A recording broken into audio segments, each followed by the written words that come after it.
Capital News tonight.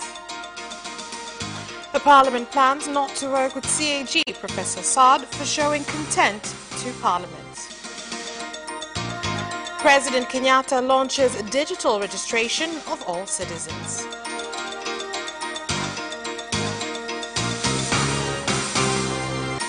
Simba players prepared for first CAF quarterfinals game.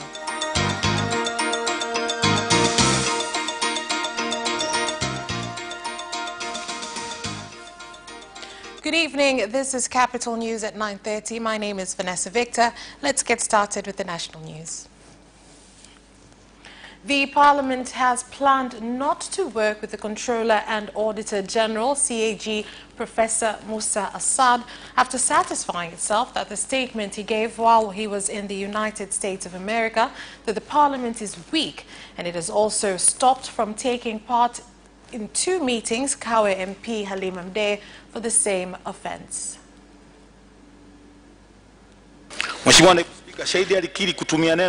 The witness did not show remorse towards his action, which disrespected and brought disrepute to the House of Parliament.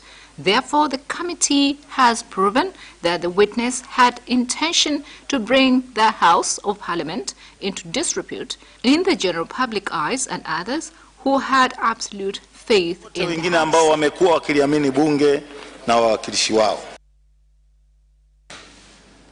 Members of Parliament got the opportunity to contribute to the report, with Vuma Augustine stating that they be held accountable, while God Bless Lema opposed the move and made a statement in support of the CAG. And that is when the Deputy Speaker, Tilia Axon, ordered that Lema also be taken before the Ethics Committee.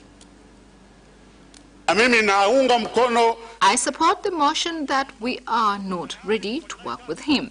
We need someone else that we will speak with one voice to help move our nation forward. There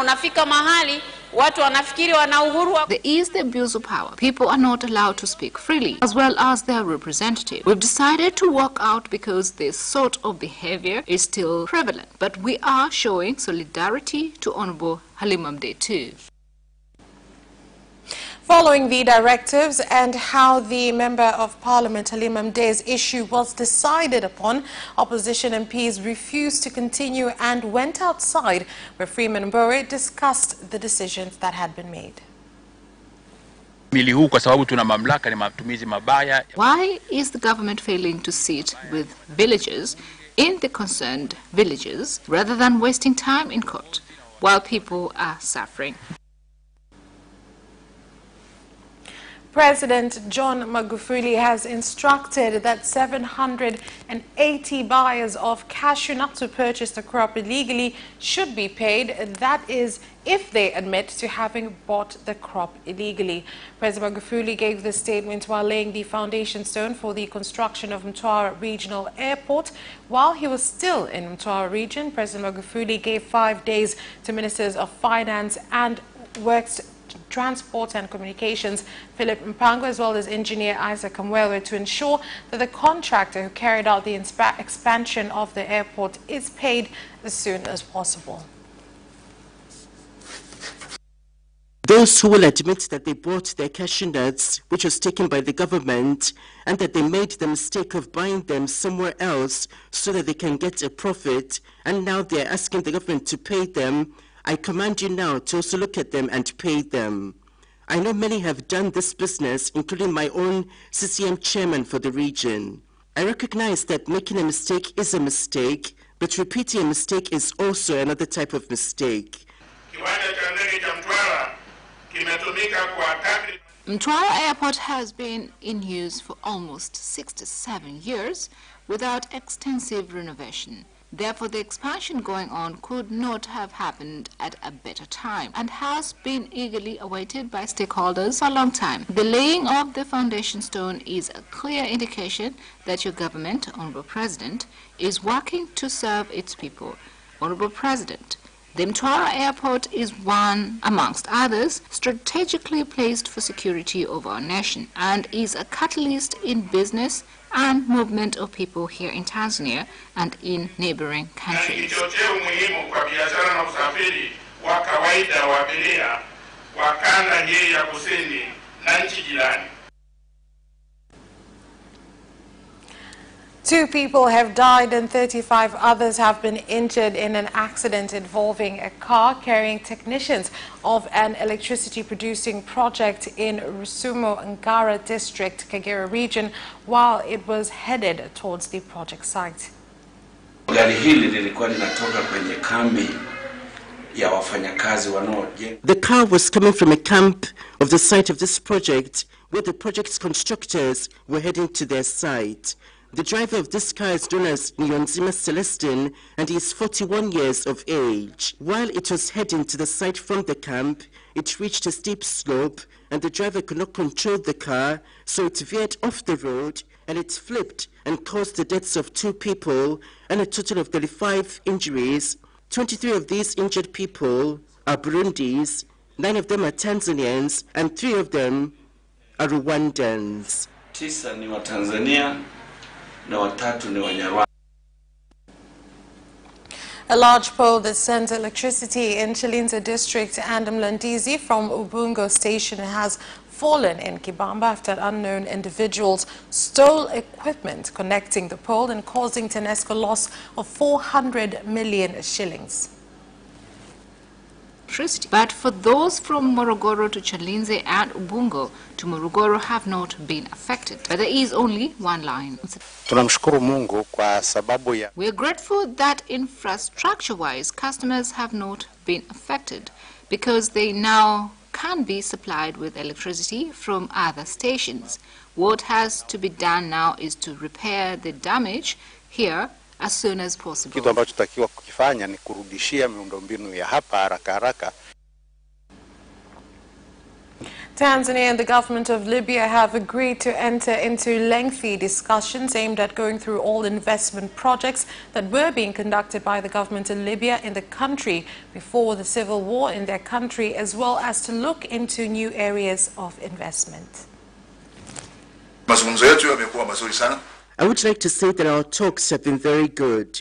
We have told him that the new aim of Tanzania, where the new investing laws are concerned, is to make sure that we have a system of laws and a system of investing, which is a win-win situation for our country and for the company which is investing. This means, of course, that they get something from the investment partnership, as do we.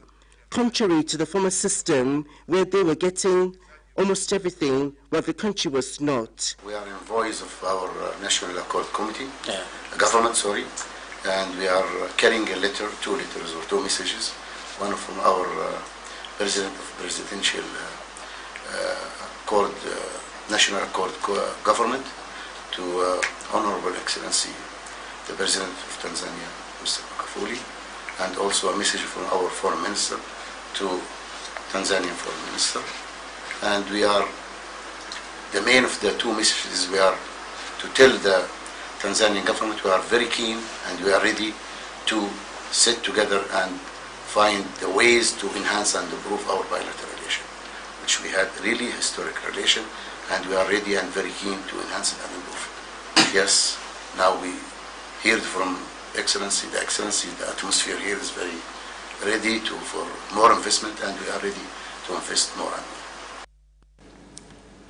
With breast cancer continuing to cause deaths of many women in the country and due to delays in getting treatment, Wimbili Mloganzira National Hospital started a breast cancer treatment that does not involve surgery, which has helped to save the lives of many women in various developed countries in the world.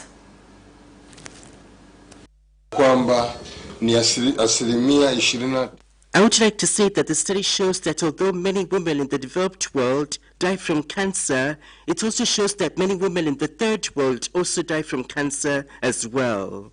The study revealed that many women in the third world die as well because we lack the required medical technology to detect such cancers, which is a particular problem that affects us here in Tanzania. The second most dangerous killer of women in the country in terms of cancers is cervical cancer. I would like to end by saying that around 80% of women who develop cancer here in Tanzania find out that they have the disease late. Kufika katika stage ya 3 na ya 4 ambayo ni mbaya zaidi.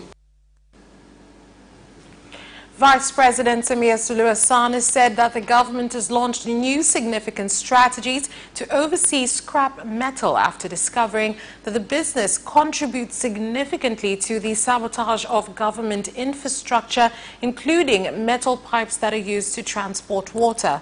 Speaking during her speech to launch the Uhuru Torch races nationally at Kimondo Grounds in Mbozi District, Songwe region, the Vice President emphasized that the races and other projects should address the challenge of sabotage of government infrastructure.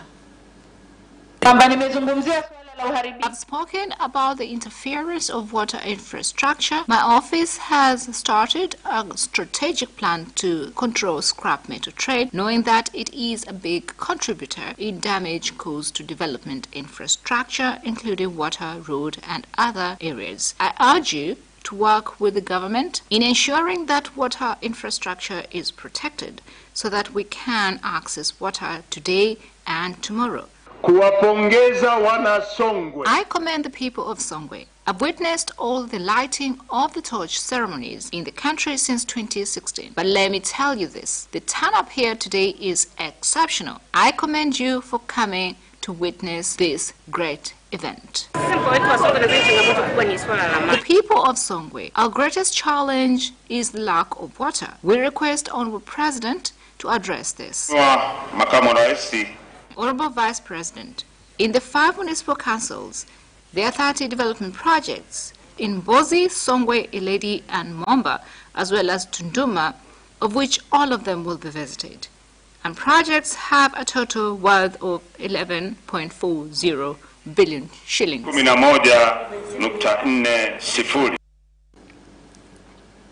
The project for the construction of a large government warehouse to store over 20,000 tons of cashew nuts in Tunduru district, Ruvuma region, that cost over 5 billion shillings has stopped after the contractor of a SkySet company failed to pay 600 million shillings. It was the second payment of the project. This was a 10-month project that we were to hand over in August last year, but the challenge that led us here is payment from the government. We have raised 2 certificates, but we are yet to be paid. The construction of this go-down will cost 5 billion and 700 million shillings. I would like to say that the citizens themselves were supervising this construction. It is a go-down which per year, when it is finalized, will have been adding not less than 300 million shillings as revenue for the government. Some of the go-downs we have are from individual vendors, and they need their go-downs for their own activities. If this go-down was ready, then the other small go-downs from individuals could have been left and the cashew nut moved here. I will personally make a follow-up on this. We know that the board has been dissolved and a new one is being put together, so maybe the act caused the purchasing and payments to stop because the board was not here. The government is in the final stages of preparing all the necessary documents in the case of economic sabotage facing the former Director General of the National Identification Authority, NIDA, that is Dickson Maimu, and his fellow co-accused, for the purpose of presenting those documents at the High Court in the section of economic sabotage. The statement was given by the State Prosecutor Wankyo Simon before the resident magistrate Salim Ali. The defense team's lawyer, Mr. Joseph Ndunguru, claimed that the prosecution is supposed to reveal the stage where they have reached where the preparation of documents is concerned. Also, Mr. Ndunguru said that the prosecution is supposed to say what procedures still need to be done, which are hindering the final completion of the documents and materials, which they are duty-bound to present to the High Court. While responding to the defense team's arguments, Prosecutor Wankyo Simon said that due to the number of charges which have been leveled against the accused, they will need a little more time to finish their preparation of the documents as a result of the large amount of documents which need to be prepared in the case. The first accused in the case, Dickson Maimu, the second accused in the case, Evelyn Momburi, And the fourth accused in the case, George Ntalima, did not report to court due to information provided that they are all sick. Due to the arguments made by both sides in the case, Resident Magistrate Salim Ali adjourned the case up to April 16th this year, when the case will come up for another mention. Other accused in the case are NIDA's business manager, Evelyn Mumburi, the director of the Asti Insurance Brokers Company, Asteri Indege, the transport officer George Ntalima, and the director of legal affairs Sabina Raymond. Collectively, all of the accused are facing 22 charges of forgery, 43 charges of using documents with the intention of cheating their employer, 2 charges of criminal conspiracy, 25 charges of money laundering, and 5 charges of causing a loss for NIDA. And that is all for national news. International news is next.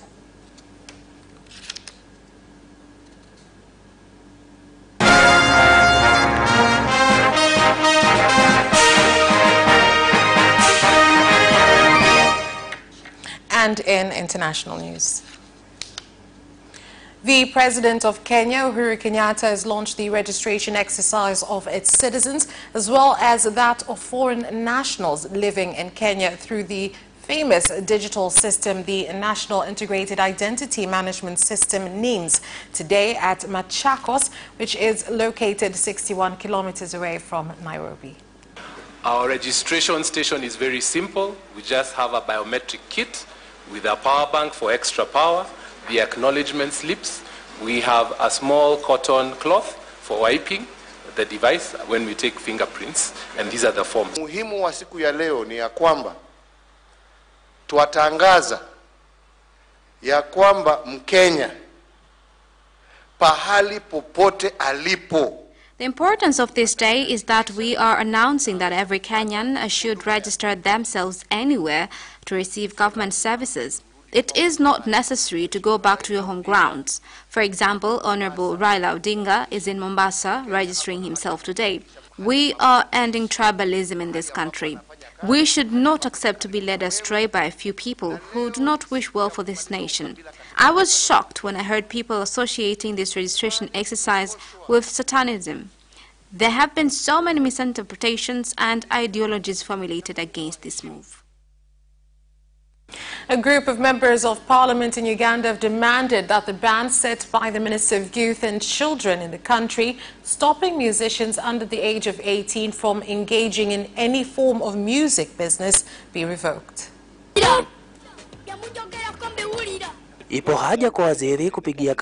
are requesting for the minister to concentrate to campaign for youth benefits and not to oppress them. There is need for minister's cabinet to set a budget for growing young talents like Fresh Kids Talent. Not until she apologizes, not going to be at the same page.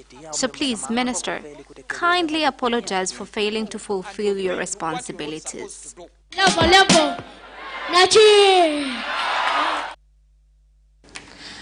And that is all for international news. Do stay with us. We'll be back with business news after this break.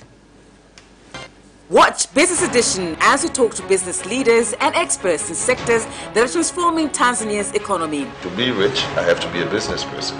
It's not an easy road at all. People need to understand. You must quickly think, how cost effective are you going to be? Business acts as a way in which it can bridge that gap.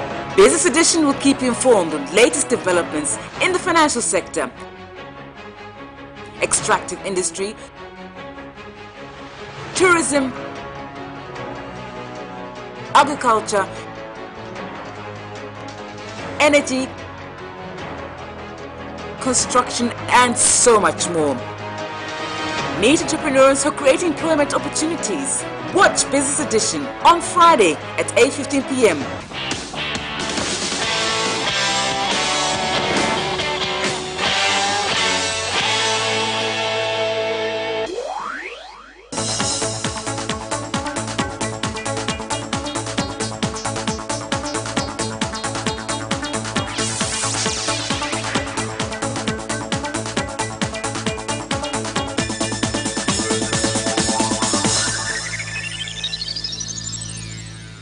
Welcome back, and in business news. Tanzania Agricultural Research Institute, TARI, has begun to implement Prime Minister Majaliwa's directive to start a palm harvest research center in Kigoma as part of lifting the harvest in the region so as to alleviate shortage of edible oil that occurs constantly in the country, necessitating that the oil be ordered from outside the country, causing inconvenience as well as high costs. After 3 years, one can begin harvesting for the first harvest. However, the government is not just prepared for palm crop, but even crops like sunflower, because we're targeting the crops to contribute much in provision of cooking oil in the country. Katika upatikanaji wa mafuta ya kula hapa nchini. We're still working on some improvements where we have left 20 hectares of land for building factories. However, TARI should increase more efforts as how they have increased experts and workers. Here, people are working day and night, no weekends, no holidays, until we achieve our objective. Small-scale entrepreneurs in Tanga have been urged to ensure the goods they make have the Tanzania Bureau of Standards, that is the TBS verification stamp, so that they can also sell their products outside the country.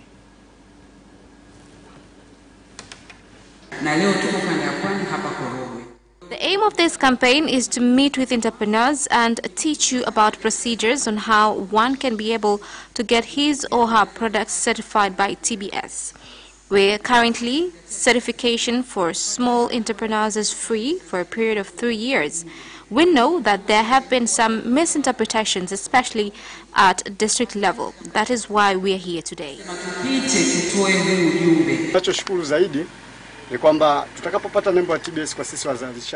What we are grateful for is that when our products will be certified, it will allow us producers of maize flour to compete with other East African entrepreneurs at international markets, because most of consumers buy products that have been certified by Bureau of Standards institutions.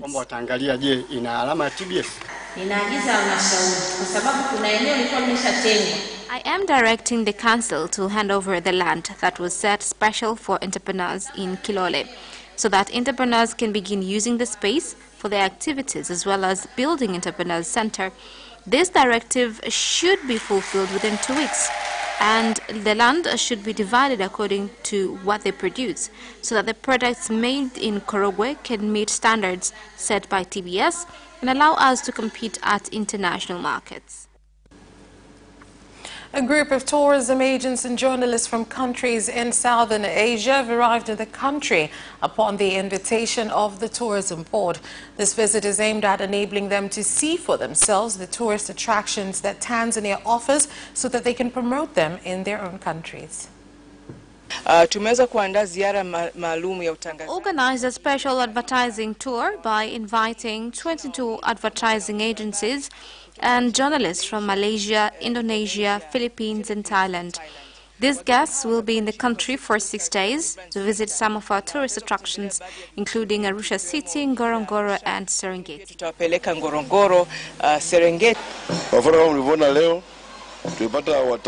Today, we have received many tourists from Far East, who are tourist agents in 4 different countries.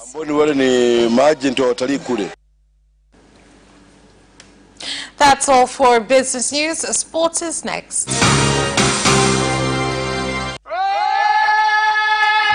Hi, my name is Kotaro Tokuda. What's up? My name is Céline Garnier. I'm John Barnes from Liverpool Football Club. The hip, hop, I hip it, the hip, hip, hop. You don't stop the rockin' to the bang, bang. Boogie say up, jump the boogie to the rhythm of the boogie to beat. Now what you hear? I'm watching Sports Gazette. I'm watching Sport Gazette. And you're watching Sports Gazette. With Sebastian. With Sebastian. Peace out. Yes! And you can also watch Sports Gazette for highlights and interviews regarding sports. Do not miss Sports Gazette every Wednesday at 7 p.m. only on Capital Television.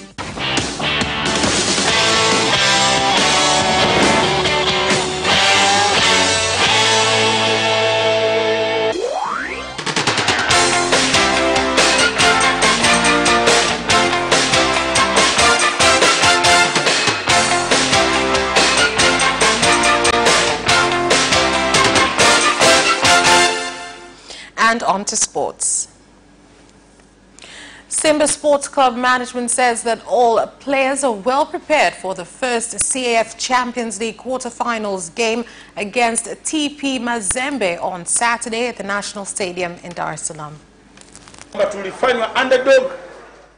Most people took us for underdogs. They said we will never get anywhere. But now we're in the quarter-finals. We can perform more wonders. What's our strength? Our strength is the fans. The first strength of Simba Sports Club is the fans. Every day I say this. The Simba star is not Kagere, it is not Okwi, it is not Aishi Manula, and it is not anyone else. The first star for Simba every day is our fans. They are the ones who got us to the quarterfinals. The process of collecting forms for the younger general elections has started slowly, with only 2 candidates taking forms for member posts. Mimi nawaambia wanayanga kwamba sasa hivi mjitokeze kwa wingi kuja kuchukua fomu, nataka uongozi ambao ni madhubuti. I would like to tell younger members that they should come and take forms for a leadership that will be strong, a leadership that will take us forward to another format of sponsorship for the club. The ones required to come and take forms are those that have qualities of leadership, those that are not corrupt, and those who will take us from this stage to another. What we want is for Yanga to move forward.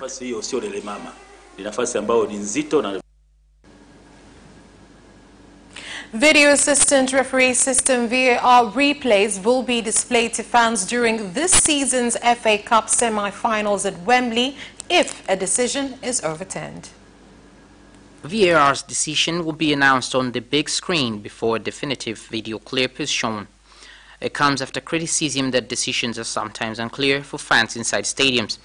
The Football Association said it will provide clarity and transparency for those in attendance.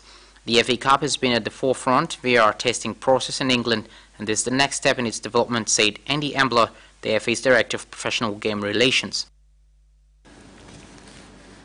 Arsenal manager Unai Emery said midfielder Mesut Ozil is playing like we want after producing a man-of-the-match performance against Newcastle. Here is more on this. Ozil, at times out of favour since the Spaniard took over this season, helped the Gunners to a 2-0 win, their 10th consecutive home league victory.